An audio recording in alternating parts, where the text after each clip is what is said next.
تقریباً 5 ہجری میں غزوہ خندق ہوئی ہے، تیسری بڑی لڑائی۔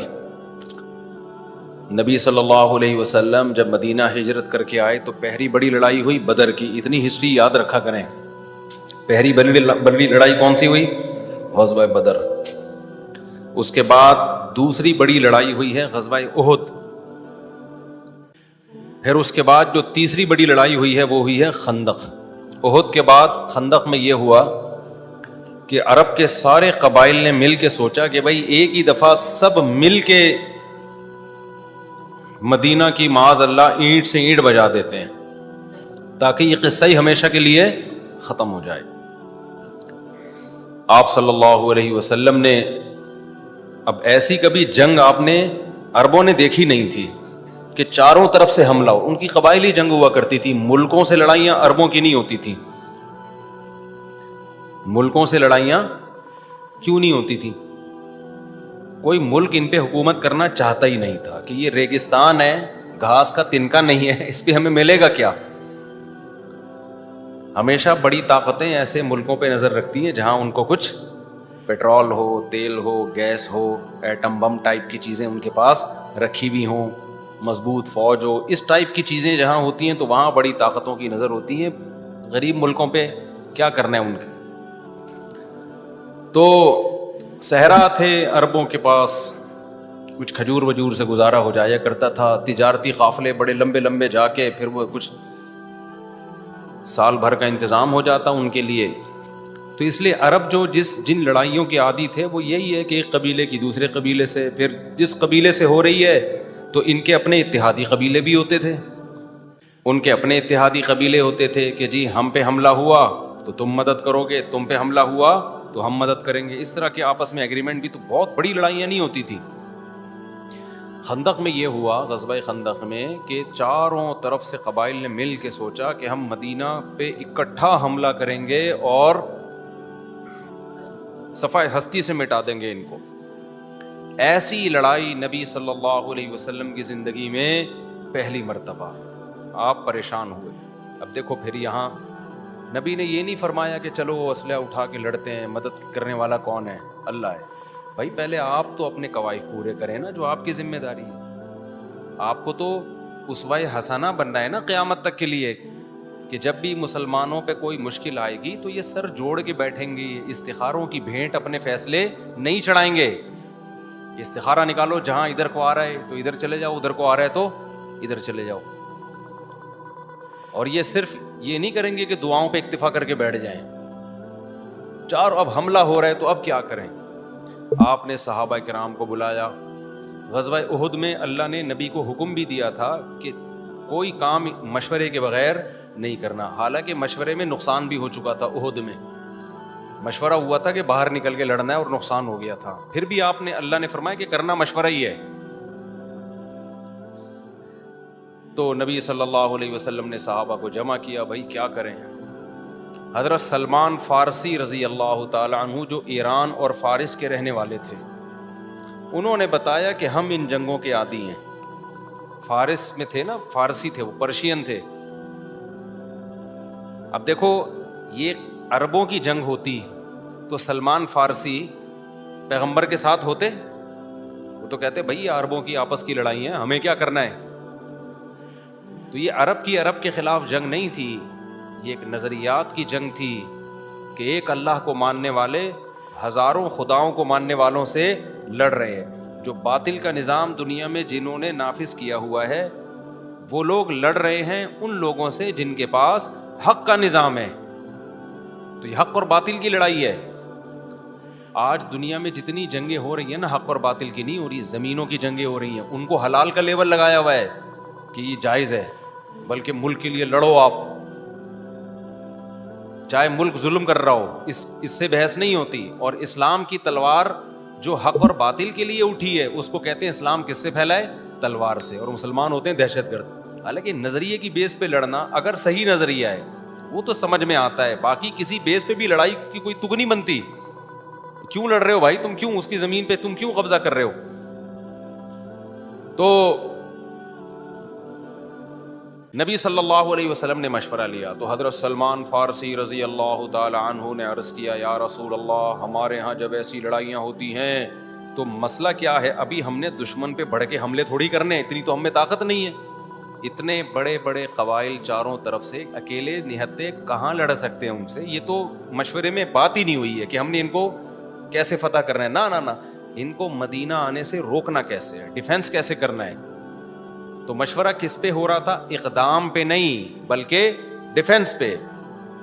حضرت سلمان فارسی نے عرض کیا یا رسول اللہ ہمارے ہاں جب ایسی لڑائیاں ہوتی ہیں تو ہم خندقیں کھودتے ہیں، بڑی بڑی خندقیں، ظاہر ہے ان میں اترے گا، ایک اسپیڈ بریکر ہو گیا نا ایک بہت بڑا، تو پہلے تو گھوڑے تھے، اس میں تو ٹینک بھی نہیں آ سکتے خندقوں کو کراس کر کے، تو گھوڑے تھے وہ کیسے آئیں گے اس کے اندر،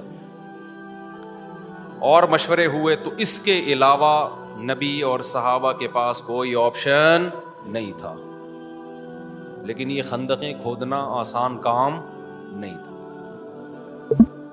کیسے گڑھے کھودے بھائی، تھوڑا تھوڑی ہے، وہ اتنا لمبا بارڈر مدینہ کے اطراف میں، اتنا بڑا بارڈر کہ جہاں سے بھی دشمن کی فوج کے گھسنے کا خطرہ ہے وہاں اتنی چوڑی خندق کھودیں کہ دشمن کے گھوڑے اس کو کراس نہ کر سکیں، یہ آسان کام نہیں ہے، لیکن اس کے علاوہ کوئی آپشن تھا نہیں۔ صحابہ سارے کام کاج، کاروبار، بزنس، معاش، تجارت چھوڑ چھاڑ کے کس کام میں لگ گئے؟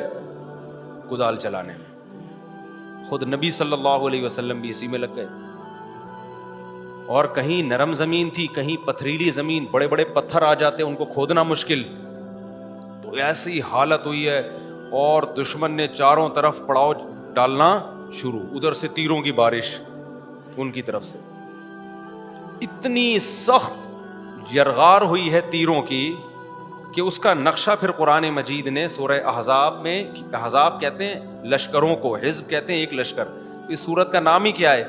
احزاب، لشکروں والی سورت، بہت سارے لشکروں نے حملہ کیا، تو اتنی تیر اندازی اور اتنی موت کا خطرہ کہ ابھی بس پہنچے یہ لوگ مدینہ میں، اور ادھر خندقیں کھودی جا رہی ہیں جلدی جلدی، لیکن نبی صلی اللہ علیہ وسلم کا ویژن دیکھیں، یہاں بڑے بڑے معجزے بھی ظاہر ہوئے۔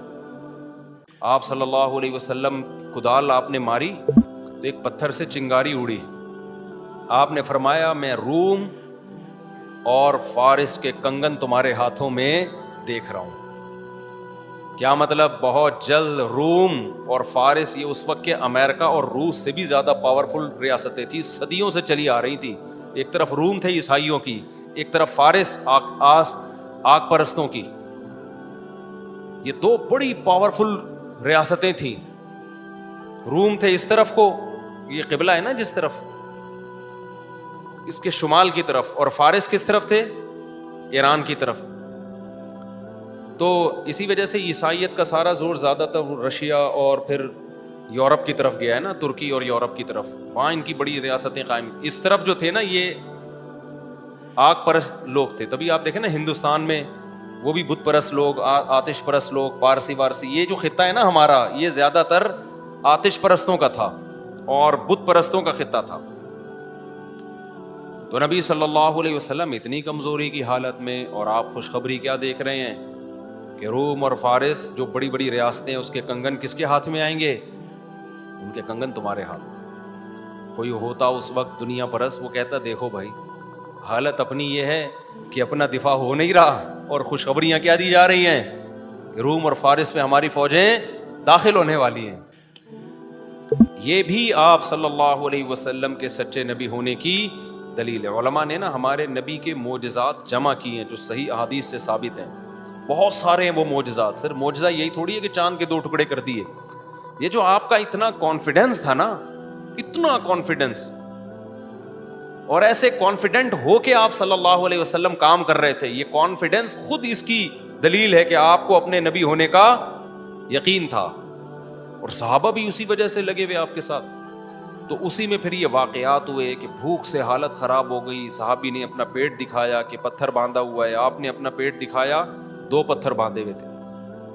پھر ایک صحابی نے دعوت کی نبی صلی اللہ علیہ وسلم کی، دودھ پلانا شروع کیا تو 1 پیالہ سب کو کافی ہو گیا، ہانڈی میں سے سالن ڈالنا شروع کیا آپ نے میزبان کو حکم دیا کہ ہانڈی کا ڈھکن کھول کے نہیں دیکھنا, ٹھیک ہے, بس نکالتے رہے, اور سب کے سب لوگ سیر ہو گئے. تو صحابہ نے یہ معجزات بھی دیکھے. حضرت عبداللہ ابن مسعود رضی اللہ تعالیٰ عنہ فرمایا کرتے تھے, دیکھیں قرآن کی ایک آیت ہے, مشرکین مکہ کہتے تھے کہ آپ کوئی معجزہ دکھائیں نا, بار بار معجزے, جب کوئی معجزہ دکھایا جاتا تو نئے معجزے کا مطالبہ. تو اللہ قرآن میں کہتا تھا کہ قرآن میں اللہ نے کہا کہ ہم جب بھی پچھلی امت کو ان کا منہ مانگا معجزہ دکھاتے ہیں نا, تو پھر ان کو مہلت نہیں دیتے. جیسے قوم سمود نے کہا اس پہاڑ سے اونٹنی نکالیں, اللہ نے نکال دی, لیکن پھر اس کے بعد ان کو مہلت نہیں ملی ہے کہ اب ایمان نہیں لائے تو ہلاک کر دوں گا, اور ہلاک کر دیا پھر اللہ نے. تو اس کو کہتے ہیں تخویف کے لیے, ڈرانے کے لیے معجزے دکھائے جاتے ہیں. یعنی مخیر العقول کام کس کے لیے ہوتے ہیں کہ اس کے بعد مہلت نہیں ملے گی. تو اس لیے لوگوں میں یہ بات پھیل گئی تھی کہ جب بھی کوئی معجزہ ظاہر ہوگا نا, اس کا مطلب اللہ کا عذاب آنے والا ہے. یہ بات پھیل گئی تھی. لیکن عبداللہ بن مسعود بتایا کرتے تھے کہ لوگوں تم سمجھتے تھے کہ ہم جب کوئی معجزہ دیکھیں گے تو اللہ کا خوف ہے, لیکن حقیقت میں جب ہمیں معجزے دکھائے جاتے تھے تو یہ خوشخبری ہوتی تھی. کیا مطلب؟ یہ معجزہ کافر کے لیے تو عذاب کی پیش گوئی ہے, مسلمان کے لیے کیا ہے؟ اور خوشخبری ہے کہ اللہ کس کے ساتھ ہے؟ تمہارے ساتھ ہے, تمہیں ضائع نہیں ہونے دے گا. تو اس سے پتہ چلا کہ اللہ کا ایک ہی عمل ایک شخص کے لیے عذاب اور دوسرے کے لیے رحمت ہو سکتا ہے. اسی سے اندازہ لگا لو کہ یہ جتنی ٹینشنیں اور پریشانیاں آتی ہیں نا, حدیث میں آتا ہے کہ جو بے صبرے ہیں ان کے لیے یہ ٹینشن عذاب ہے, اور جو صبر کرنے والے ہیں ان کے لیے یہ ٹینشن ہے اللہ کی رحمت. بہت سے لوگ پوچھتے ہیں نا کہ ہمیں کوئی ٹینشن ہو رہی ہے, پتہ نہیں اللہ کی طرف سے ہے یا عذاب ہے. تو میں کہتا ہوں بھائی اگر ناشکری کی توفیق مل رہی ہے, اللہ سے دوری ہو رہی ہے, تو یہ عذاب بن کے آئی ہے, کوئی گناہ ہوا ہے جس کی سزا مل رہی ہے. اور اگر یہ اللہ کے قرب کا ذریعہ بن رہی ہے تو پھر یہ کیا ہے؟ یہ محبت ہے اللہ کی, کیونکہ پیغمبروں پر بھی مشکلات آئی ہیں. حدیث میں آتا ہے, حضرت عائشہ فرماتی ہیں میں نے نبی سے عرض کیا یا رسول اللہ یہ طاعون کیا چیز ہے؟ وبا پھیلتی ہے نا, جنازے اٹھتے ہیں. آپ نے فرمایا اللہ کا عذاب ہے, لیکن مسلمان کے لیے یہ رحمت ہے. ویسے تو دنیا پہ عذاب ہے, کرونا ہو یا کوئی بھی ہو, بے تحاشا لوگ مرتے ہیں, کاروباروں کی ایسی کی تیسی, بہت سی فضائیہ کمپنیاں ٹھپ ہو گئیں, کتنے لوگ بے روزگار ہو گئے, کتنے جوان موتیں ہو گئیں. عذاب ہے نا. لیکن جنہوں نے صبر کیا, بھائی اللہ کی تقدیر پہ راضی ہیں, ہم علاقہ چھوڑ کے بھاگیں گے نہیں. گھر میں بوڑھا بیمار ہے کورونا میں, آپ کے دادا دادی, ہم گھر چھوڑ کے فرار نہیں ہوں گے. بیگم بیمار ہو گئی, میں نے ایسے لوگ دیکھے ہیں, بیگم بیمار, مارکیٹ سے شوہر شارٹ. ٹھیک ہے آپ احتیاط اس زمانے میں کرنی چاہیے تھی احتیاط, لیکن یہ تو نہیں کہ گھر چھوڑ کے بھاگ جائیں, آپ ملک چھوڑ کے بھاگ جائیں. اس کی شریعت نے اجازت نہیں دی, بلکہ صبر کریں, اللہ کی تقدیر پہ راضی رہیں. تو اسی تقدیر میں اگر آپ پر بھی موت آ گئی تو یہ موت کیا ہے؟ پھر شہادت ہے. تو ایک ہی چیز ایک شخص کے حق میں عذاب ہو سکتی ہے, وہی چیز دوسرے کے حق میں رحمت ہو سکتی ہے. نبی صلی اللہ علیہ وسلم نے فرمایا قرب قیامت میں ایک لشکر بیت اللہ کے قریب پڑاؤ ڈالے گا حملہ کرنے کے لیے. فَإِذَا كَانُوا بِبَيْضَاءَ, بیدا کے مقام پہ جب وہ ہوں گے نا, يُخْسَفُ بِأَوَّلِهِمْ وَآخِرِهِمْ, سارے دھسا دیے جائیں گے زمین میں. حضرت عائشہ نے فرمایا یا رسول اللہ کیف یخسف بأولہم وآخرہم وفیہم اسواقہم ومن لیس منہم. یا رسول اللہ اس لشکر میں بہت سے ایسے لوگ ہوں گے جو صرف کاروبار کی نیت سے وہاں گئے, جہاں بھی مجمع ہوتا ہے ٹھیلے لگتے ہیں کہ نہیں لگتے, 6 آدمی یہاں جمع ہو جائیں, گنے کا رس والا پہنچ جائے گا, گولا گنڈے والا. اب دیکھو شب برات میں قبرستان میں بدعتی لوگ کیا کچھ جشن منا رہے ہوتے ہیں, لیکن دیوبندی جو گولے گنڈے والا ہوگا وہ پہنچ جائے گا وہاں پہ. ٹھیک ہے نا, اس سے کہا جائے گا بھائی تو شب برات میں قبرستان میں تو کیا کر رہا ہے, تو بھائی بریلوی مسلک کا نہیں ہے, تو دیوبندی مسلک کا ہے. وہ کہے گا بھائی میں سفید پگڑی والا ہوں, تبلیغ میں وقت لگاتا ہوں, لیکن گولے گنڈے یہاں پہ ٹائٹ بک رہے ہیں میرے. گول گپے کی دکان پہ پبلک آئی ہوئی ہے نا, ہو سکتا ہے وہ کہے بھائی میں نہیں سمجھتا شب برات کو جانا چاہیے قبرستان اتنا جتھوں کی شکل میں, لیکن یہ کہ ابھی بھائی ہمارا تو بزنس ہے بھائی. تو بہت سے لوگ ایسے ہوتے ہیں جو اس گناہ میں ان کے ساتھ شریک نہیں ہوتے, وہ تو مجمع دیکھ کے جہاں بھی ان کو کوئی بزنس ہو وہ پہنچ جاتے ہیں. تو حضرت عائشہ نے عرض کیا یا رسول اللہ بہت سے لوگ جب مجمع اتنا ہوگا تو بہت سے لوگ تو کسی اور مقصد سے وہاں پر ہوں گے, اللہ ان کو بھی دھسا دے گا. آپ نے فرمایا ہاں اللہ ان کو بھی کیا کرے گا, دھسا دے گا. لیکن ثم یبعثون علی نیاتہم، لیکن جب قیامت میں حشر ہوگا تو پھر ہر ایک سے اس کی نیت کے حساب سے معاملہ ہوگا. یہ دھسا اس لیے تھا کہ بیت اللہ پہ حملہ کرنے کے لیے آیا تھا، اور یہ دھسا صرف گولے گنڈے کے چکر میں دھسا تھا. یہ ٹھیک ہے نا، گولے گنڈا بیچنے کے لیے آیا تھا یہ. تو پھر آخرت میں اللہ کیا کر دے گا؟ چھانٹی. کیونکہ دنیا میں جب عذاب آتا ہے نا، پھر عذاب یہ نہیں دیکھتا کہ یہ نماز پڑھنے والا ہے، اس کو تھوڑا فرشتوں سے ذرا سائڈ پہ کر لو، اور یہ والا کیا کرتا ہے کہ یہ چونکہ برائی کے لیے آیا ہے، اس کو کیا کرو. جب زلزلہ آتا ہے تو بھائی سارے ہی لپیٹ میں آتے ہیں. اللہ بچائے ہم سب کو عذاب سے، نمازی بھی اور بے نمازی بھی، شرابی بھی اور تقوی والے بھی. دنیا میں اللہ کا قانون یہی ہے. ہاں کہیں کہیں ایسا ہوا ہے پیغمبروں کے دور میں کہ اللہ نے ایمان والوں کو پہلے بستی سے نکال لیا. اس میں بھی ایسا نہیں ہے کہ عذاب آیا تو ایمان والے بچ گئے، نہ نہ نہ، ایمان والوں کو پہلے سے نکالنے کا انتظام کیا گیا ہے. اس کی شاید یہ وجہ تھی کہ وہ تھوڑے سے لوگ ایمان لے کر آتے تھے، وہی بھی مر جاتے تو بچتا کون پھر پیچھے؟ آگے نسل ہی ساری خراب ہو جاتی نا. لیکن اب تو پوری دنیا میں ایمان والے پھیلے ہوئے ہیں، اس لیے اللہ بچائے کہیں عذاب آتا ہے تو ایمان والے بھی کیا کرتے ہیں، بلکہ ایمان والے اس لیے زیادہ رگڑے میں آ رہے ہوتے ہیں کہ یہ احتیاطیں کم کر رہے ہوتے ہیں. آج کل کرونا میں نیک لوگ زیادہ انا للہ ہوا ہے، کیونکہ وہ گلے مل مل کے ایک دوسرے کے منہ پہ چھینک رہے تھے اللہ پہ توکل اور اعتماد کا ثواب حاصل کرنے کے لیے. وہ سمجھ رہے تھے کہ اسے بہت ثواب ملے گا دوسرے کے منہ پہ چھینکنے سے. تو وہ بہت سارے بزرگ اس میں زیادہ گئے ہیں، حقیقت ہے. تو دوسرے نمبر پہ ڈاکٹر بہت گئے ہیں کیونکہ وہ پیشنٹ کا علاج کر رہے تھے. خیر اب تو جو جنہوں نے جانا تھا چلے گئے، اللہ سب کو محفوظ رکھے اور سب کی اچھے کی رپورٹ رکھے اللہ تعالیٰ. خیر تو اب یہاں معجزے ظاہر ہوئے بہت سارے، تو اسی کا اللہ تعالیٰ نے قرآن مجید میں نقشہ کھینچا ہے. قرآن میں اللہ نے فرمایا، میں جلدی جلدی آیتیں پڑھ لیتا ہوں پھر ہم آگے چلتے ہیں. یا ایھا الذین آمنوا اذکروا نعمت اللہ علیکم، اے ایمان والو اللہ کی نعمت کو یاد کرو. اذ جاءتکم جنود، جب تمہارے پاس بہت سارے لشکروں نے حملہ کیا. فارسلنا علیہم ریحا وجنودا لم تروها، ہم نے ہواؤں کا طوفان بھیجا. ہواؤں کا طوفان آیا جس سے ان کے خیمے اکھڑ گئے، ان کے لیے وہاں قدم جمانا مشکل ہو گیا. یہ اللہ کی طرف سے مدد ہوئی. اور ہم نے ایسے لشکر بھی اتارے جن کو تم نے اپنی آنکھوں سے نہیں دیکھا، وہ فرشتوں کے لشکر تھے. اذ جاءوکم من فوقکم ومن اسفل منکم، جب ہر طرف سے تم پر دشمنوں نے حملہ کیا. وَإِذْ زَاغَتِ الْأَبْصَارُ، جب آنکھیں خوف کے مارے کھلی کی کھلی رہ گئیں. وَبَلَغَتِ الْقُلُوبُ الْحَنَاجِرَ، اور دل حلق میں آ گئے. یہ کس کی کیفیت بیان ہو رہی ہے؟ صحابہ کی. کیونکہ ایسا ہی شدید خطرہ ہو گیا چاروں طرف سے، اور ایسی تیر اندازی، اور مدینہ بس ہاتھ سے گیا بھی، اور سب قتل ہوں گے، قیدی ہوں گے. تو یہ کیفیت ہو گئی. اللہ کہتے ہیں تمہارے دل خوف کے مارے اچھل کے کہاں آ گئے؟ حلق میں. یہ کنایا ہے. ہم کہتے ہیں بھائی میرا تو دل اچھل کے حلق میں آ گیا، اور آنکھیں کھلی کی کھلی رہ گئیں. تو یہ سب نیچرل ہے. دنیا میں کوئی اتنا بہادر نہیں ہے کہ جس پر جنگ مسلط کر دی جائے اور اسے کچھ ہو ہی نہیں. میں بار بار کہتا ہوں نا کہ دینداری کا جو معیار آج لوگوں نے بنایا ہوا ہے، قرآن و سنت میں وہ معیار نہیں ہے. دیندار آدمی کے ساتھ وہ تمام تر طبعی اور حالتیں پیش آتی ہیں. جو دیندار بھی دوسری شادی کرتے ہوئے ٹانگیں کانپتی ہیں اس کی. یہ نہیں ہو سکتا کہ جی بہت بڑا بہادر ہے. تبھی کتنے ہی بڑے بڑے بہادر لوگ آتے ہیں میرے پاس جنہوں نے علاقوں کے علاقے فتح کیے ہوئے ہوتے ہیں. آرمی میں بڑے بڑے آفیسر ہوتے ہیں وہ، اور کارگل میں ان کی بڑی بڑی خدمات ہوتی ہیں. وہ جب دوسری شادی کرتے ہیں میں کہتا ہوں آپ کی ٹانگیں کیا ہوں گی؟ کانپیں گی. یہ ذہن میں رکھنا.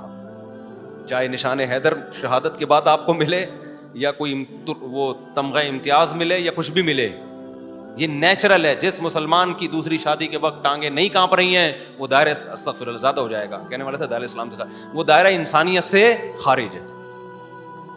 دائرہ انسانیت کا مطلب وہ نارمل نہیں ہے. تو وہ تو ہوگا. اچھا خیر ہم کہاں سے کہاں چلے گئے.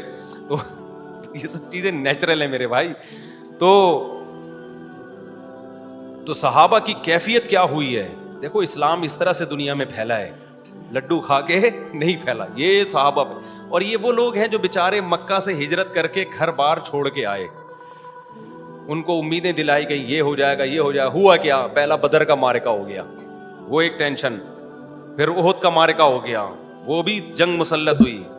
پھر یہودیوں کی غداریاں، پھر خندق ہو گئی، وہ ایک مستقل ٹینشن. لیکن کیسا جذبہ صحابہ کرام کا، کیسا ایمان، قدم پیچھے نہیں ہٹ رہے. بھائی ساتھ دیا ہے تو جینا مرنا اب ساتھ ہوگا. اور ایک طرف بنی اسرائیل تھے، اللہ نے فرعون کے ظلم سے ان کو نجات دی، خود سے دی. بنی اسرائیل کا صرف یہ کردار تھا کہ ایمان پہ قائم رہے. وہ اپنی آنکھوں سے فرعون کو ڈوبتا ہوا دیکھا. اب جب ریاست مل گئی، تورات مل گئی، نبی کہہ رہے ہیں جاؤ اب خود جا کے لڑو، حملہ کرو، کہہ رہے ہیں اے موسیٰ تو جا اور تیرا رب جا، ہم یہیں بیٹھے ہوئے ہیں. تو یہ فرق تھا صحابہ کرام میں اور بنی اسرائیل میں. کیوں؟ آخری نبی ہے نا، تو اللہ امت بھی خاندانی دینا چاہتا ہے آخری نبی کو، کہ اب نبوت والا کی ذمہ داری یہ امت ہی اٹھائے گی. تو اس امت میں نبیوں والی غیرت اور اوصاف ہوں گے تو یہ کام ہوگا، ورنہ نہیں ہو سکتا. سمجھتا ہے کہ نہیں سمجھتا ہے؟ آگے چلو میرے بھائی. وَبَلَغَتِ الْقُلُوبُ الْحَنَاجِرَ وَتَظُنُّونَ بِاللَّهِ الظُّنُونَ، اور تمہیں اللہ کے بارے میں خیالات آنے لگے. یہ بھی نیچرل ہے. بعض دفعہ وسوسے آنا شروع ہو جاتے ہیں. اتنی صحابہ کرام پہ مشکلات آئی ہیں کہ شیطان نے صحابہ کے دل میں وسوسے ڈالنا شروع. بھائی کہاں گئی وہ مدد؟ ہم سے تو بڑے وعدے کیے گئے تھے، اسلام دنیا میں آئے گا، غالب ہوگا، نبی آخری نبی ہیں، اور ایسا امن قائم ہوگا کہ ایک عورت زیورات سے آراستہ ہو کے صنعاء سے حضر موت کی طرف جائے گی، کوئی نظر اٹھا کے دیکھنے والا نہیں ہوگا. لیکن یہ ہو کیا رہا ہے ہمارے ساتھ؟ ہیں بھائی، بھوک پیاس اور گڑھے کھد رہے ہیں اور اتنی ٹینشن، اور پھر بھی تیر پہ تیر چل رہے ہیں. اتنی تیر اندازی ہوئی اور اتنا خطرہ ہوا کہ نبی صلی اللہ علیہ وسلم کی زندگی میں پہلی مرتبہ 4 نمازیں ایک ساتھ قضا ہوئی ہیں، ظہر، عصر، مغرب، عشاء. سمجھتے ہو کہ نہیں سمجھتے؟ کیوں؟ پڑھ ہی نہیں سکتے تھے نا، کوئی جگہ ہی نہیں مل رہی تھی جہاں کھڑے ہو کے نماز پڑھیں، دشمن نہ آئے تو جان بچانا پہلے فرض ہے. اور اللہ نے میدان جنگ میں نماز پڑھنے کا طریقہ بھی نازل نہیں کیا تھا، بعد میں تو اللہ نے نازل کر دیا اور بتا دیا کہ جنگ میں بھی نماز قضا کرنے کی اجازت نہیں. لیکن اس میں بھی حکمت تھی کہ تاکہ پتہ تو چلے کہ جب 4 نمازیں قضا ہوں گی تو پڑھی کیسے جائیں گی. تو نبی نے ان 4 کو پڑھا. کیسے پڑھا؟ جو پہلے قضا ہوئی تھی وہ پہلے، پھر عصر، پھر مغرب، پھر عشاء. اسی وجہ سے امام احمد ابن حنبل اور امام ابو حنیفہ، اس حدیث کی روشنی میں دونوں اماموں کا قول ہے کہ اگر کوئی صاحب ترتیب ہے، نمازیں ترتیب سے پڑھتا آ رہا ہے، تو اگر ایک نماز قضا ہو جائے گی تو جب تک وہ پڑھے گا نہیں اگلی ہوگی نہیں اس کی. اسی حدیث کی بیس. اور اسی حدیث سے یہ بھی پتہ چلا، چاروں ائمہ کا اتفاق ہے کہ نمازیں جتنی بھی زیادہ قضا ہو جائیں، جب تک قضا پڑھو گے نہیں صرف توبہ سے معاف نہیں ہوں گی. یہ جو ہمارے اہل حدیث حضرات کہتے ہیں کہ جب اتنی ساری نمازیں ذمے میں قضا ہو گئیں تو صرف توبہ سے معاف ہو جاتی ہیں، ہم جب کہتے ہیں کہ بھائی کیا دلیل ہے، تو یہ الٹا ہم سے حدیث پوچھ رہے ہوتے ہیں کہ آپ کے پاس کون سی حدیث ہے کہ قضائے عمری پڑھنا فرض ہے. وہ بھائی دعویٰ آپ کر رہے ہو کہ اتنی نمازیں ہو جائیں تو بغیر پڑھے معاف ہوتی، تو حدیث آپ کے ذمے ہے، الٹا ہم سے حدیث مانگ رہے ہو. جب ہم حدیث دکھاتے ہیں کہ یہ تو 4 قضا ہوئی تھی تو پڑھی ہے نا پہلے، تو 4000 کا بھی یہی حکم ہے، تو کہتے نہیں 4000 پہ کوئی حدیث دکھاؤ. یاد رکھو جو دعویٰ کرتا ہے دلیل اس کے ذمے. میں کہتا ہوں اس نے میرے 50 روپے کھائے ہیں، عدالت کہتی ہے دلیل پیش کرو، میں 2 گواہ لے کر آتا ہوں، جی اس نے 50 روپے کھائے ہیں واپس نہیں کیے، عدالت میرے حق میں فیصلہ کرتی ہے. پھر میں اگلے دن عدالت کے پاس گیا، میں نے کہا اس نے 50 کروڑ روپے کھائے ہیں، عدالت کہتی ہے اب اس سے گواہ لیے جائیں گے، یہ دلیل دے گا کہ 50 کروڑ روپے اس نے نہیں کھائے. میں کہوں گا جج صاحب قانون کی کتاب میں لکھا ہوا ہے جو کسی کے 50 روپے کھائے تو جو دعویٰ کرے گا نا کہ اس نے کھائے ہیں وہ دلیل دے گا. تو عدالت کہے تو 50 روپے کے بارے میں لکھا ہے، 50 کروڑ کے بارے میں تھوڑی لکھا ہے. صحیح ہے نا جج صاحب؟ وہ سپریم کورٹ نے 50 روپے کے بارے میں فیصلہ کیا تھا کہ جو 50 کا دعویٰ کرے گا دلیل اس کے ذمے ہوگی. ہائی کورٹ کا جج کہہ رہے سپریم کورٹ کا فیصلہ 50 کے بارے میں تھا، 50 کروڑ کے بارے میں نہیں تھا. آپ نے دعویٰ کیا اس نے 50 کروڑ کھائے ہیں تو یہ کہے گا کہ میں نے نہیں کھائے اور اس پہ دلیل لے کر آئے گا کہ میں نے نہیں کھائے. ابے بھائی کامن سینس کی بات ہے، جو نہیں کھائے وہ دلیل نہیں دیتا، دلیل وہ دیتا ہے جو کھانے کا دعویٰ کر رہا ہے. ہمیں اسلام میں نماز اگر کسی نے چھوڑ دی تو ہمیں یہ تو ملتا ہے کہ قضا کے بغیر وہ نماز صرف توبہ سے معاف نہیں ہوتی، قضا بھی پڑھنی پڑے گی. بخاری کی حدیث ہے فجر کی نماز رہ گئی، آپ نیند کا غلبہ ہوا، فجر نکل گئی، آپ نے پہلے قضا پڑھی ہے. اور یہ بھی حدیث ہے غزوہ خندق کی. تو اس سے پتہ چلتا ہے نماز جب بھی کوئی مسلمان حالت اسلام میں نماز چھوڑے گا تو قضا بھی اس کو پڑھنی پڑے گی.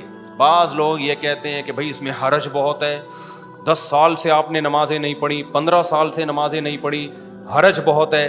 اور قرآن کہتا ہے اللہ نے تمہارے دین میں حرج نہیں رکھا.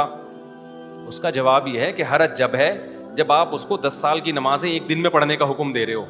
ہم کہہ رہے ہیں 10 سال کی نمازیں 10 سال میں پوری کر لے بھائی, وہ تو اپنی طرف سے بنایا ہوا ہے حرج بھی.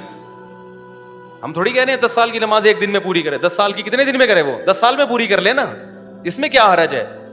تو جب بھی کوئی اہل حدیث پوچھا کرے نا, بولا کریں کہ قضاء عمری کی دلیل کیا ہے, اس کو بولو قضاء عمری نہ پڑھنے کی دلیل کیا ہے, کہ اتنی ساری نمازیں آپ کے ذمہ قضا ہو گئیں, پی گئے, تو اس کی کیا دلیل ہے. اور حدیث, حالانکہ ہمارے پاس دلیل بھی ہے اس کی, حدیث میں آتا ہے دین اللہ احق ان یقضا, اللہ کا قرض سب سے زیادہ اس لائق ہے کہ اس کو ادا کیا جائے. تو اللہ کا قرض نماز بھی ہے, زکوٰۃ بھی ہے. زکاتیں 10 سال کی نہ دو, کسی کا قول نہیں ہے کہ وہ ساقط ہو جاتی ہیں, سب کے ذمے وہ دینی پڑے گی. حج آپ پہ فرض ہوا, نہیں کیا, وہ کرنا پڑے گا, جب موقع ملے گا کرنا پڑے گا. تو اسی طرح زکوٰۃ ہے. تو اسی طرح میرے بھائی نماز تو سب سے اہم ترین رکن ہے. 10 سال نہیں پڑھی تو پڑھنی پڑیں گی, اب آپ کو 10 سال میں کمپلیٹ کرنا پڑے گا اس کو. تو آج کل نئے نئے اسکالرز آ رہے ہیں, ان کو ائمہ اربعہ پہ ترجیح مت دو. بار بار میں ایک جملہ زبان سے دہراتا ہوں, ہم ابو حنیفہ کو نبی پہ ترجیح نہیں دیتے ہرگز, کہ نبی کی بات پہ ابو حنیفہ کی بات کو ترجیح دیں. ہم کہتے ہیں قرآن و سنت کا ایک مطلب ابو حنیفہ نے سمجھا ہے, اور ایک 15ویں صدی کے اسکالر سمجھ رہے ہیں. جو ابو حنیفہ کی سمجھ ہے وہ ان 15ویں صدی کے مولویوں سے زیادہ سمجھدار تھے. وہ ان کو قرآن و حدیث ان سے زیادہ آتا تھا. سمجھتا ہے کہ نہیں سمجھتا. تو ایک چھوٹی سی مثال میں دے کے بس آگے چلتا ہوں تاکہ ہمارا ٹاپک نہ رہ جائے. تو اب دیکھو مجھے ایک بات بتاؤ, آپ سے میری بات ہوئی, ان سے بحث کر رہے تھے, السلام علیکم جناب, خیریت سے, خیریت سے. تو حضرت آگے تشریف لیں, بلکہ آپ تو ممبر پہ آ جائیں. آج ایک میں وہ کسی نے مجھ سے کہا کہ دیکھو جب حدیث میں آتا ہے کہ نبی صلی اللہ علیہ وسلم نے سفر میں 2 نمازیں ایک ساتھ پڑھی ہیں, تو حضرت گستاخی اور بے ادبی معاف, السلام علیکم, کہ نبی صلی اللہ علیہ وسلم نے 2 نمازیں اکٹھی پڑھی ہیں. جب حدیث میں یہ صراحتاً ہے تو آپ لوگ ابو حنیفہ کے قول کو حدیث پہ ترجیح کیوں دیتے ہو؟ سمجھ میں آ رہی؟ یہ میرا ٹاپک نہیں ہے, چل پڑا ہے تو میں بتا دوں تھوڑا سا. میں نے ان سے کہا کہ نبی صلی اللہ علیہ وسلم نے 2 نمازیں سفر میں اکٹھی پڑھی ہیں, اس پر تو صحیح حدیثیں موجود ہیں. اکٹھی کا مطلب کیا ہے؟ اس پر حدیث یا تو صریح نہیں ہے یا صحیح نہیں ہے. جو صحیح ہے وہ صریح نہیں ہے, جو صریح ہے وہ صحیح نہیں ہے. صریح کا مطلب ہوتا ہے کہ یہ مفہوم, صریح کا مطلب بالکل واضح ہو کہ قضا کر کے پڑھی ہے, ایسی نہیں ہے. اور صحیح کا مطلب یہ ہے کہ اگر جس میں وضاحت ہے نا کہ قضا کر کے پڑھی ہے, وہ صحیح نہیں ہے. تو یا تو صحیح نہیں ہے یا صریح نہیں ہے. خیر اب یہ میرا ٹاپک نہیں ہے, میں جلدی سے اس کو غزوہ خندق کو مکمل کروں. تو یہ دور علم کا نہیں ہے, علم عمق اور گہرائی نہیں ہے. قرآن و سنت کے نام پہ بہت کچھ بولا جاتا ہے. تو میں یہ عرض کر رہا تھا, تو حضرت سلمان فارسی نے حکم دیا کہ کیا کی جائیں, خندقیں کھودی جائیں. خندقیں کھودی گئیں, اور پھر قرآن میں اللہ تعالیٰ فرماتے ہیں کہ ہم نے اس طرح سے مدد کی. وَإِذْ قَالَتْ طَائِفَةٌ هُنَالِكَ ابْتُلِيَ الْمُؤْمِنُونَ وَزُلْزِلُوا زِلْزَالًا شَدِيدًا. قرآن کہتا ہے یہاں مومنوں کو آزمایا گیا اور زبردست طریقے سے ان کو ہلا کر رکھ دیا گیا.